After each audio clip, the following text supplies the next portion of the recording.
第45節，誰是忠心有見識的僕人，為主人所派管理家裏的人，按時分糧給他們呢？有冇睇到啊？呢度提到有忠心有見識嘅僕人，你畫起佢啦吓，侍奉神嘅僕人，唔係淨係牧師傳道宣教士啊。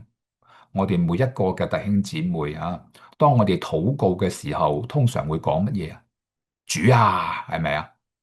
主啊，代表乜嘢啊？即係你有主人咯。我哋嘅身份係奴僕或者奴隸咯。主人講嘅嘢，我哋一定要聽咯。係唔係啊，弟兄姊妹？如果我哋叫主啊咁，係主聽我哋講啊，定係我哋聽主講啦？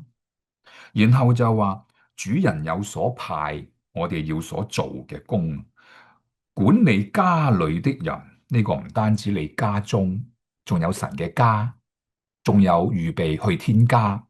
而家我哋未去天家之前，喺神嘅家裏邊咧，要按時分糧啊！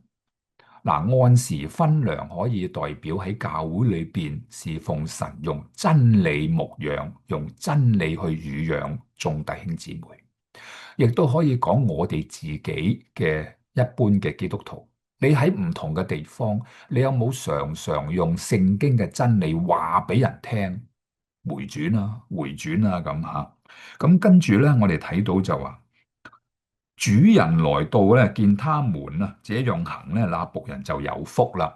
啊，如果係按時忠心去做，好啦，嗱，我哋跳到後邊吓。如果我哋唔忠心嘅時候咧，喺第50節裏邊提到，佢話在想不到嘅日子，不知道嘅時辰啦，那僕人嘅主人要來啊，唔忠心嘅人要重重嘅處置他。點樣重罰呢？點樣處置呢一個唔忠心嘅人呢？咁你睇嗰個嘅細字就睇到吓，呢一個嘅細字解釋啊，重重嘅主事就係將佢腰斬，記住啦吓。英文咧係將佢斬開兩嚿，中文就翻譯成為腰斬。嗱，我提過噶吓，我每年可以最少讀3次嘅新約。所以一年裏邊有機會同你分享3次呢個內容。但係神嘅話語咧，喺我哋嘅生命裏邊時時都需要被提醒。仲有唔忠心，除咗會被腰斬之外咧，後邊話定他和假冒為善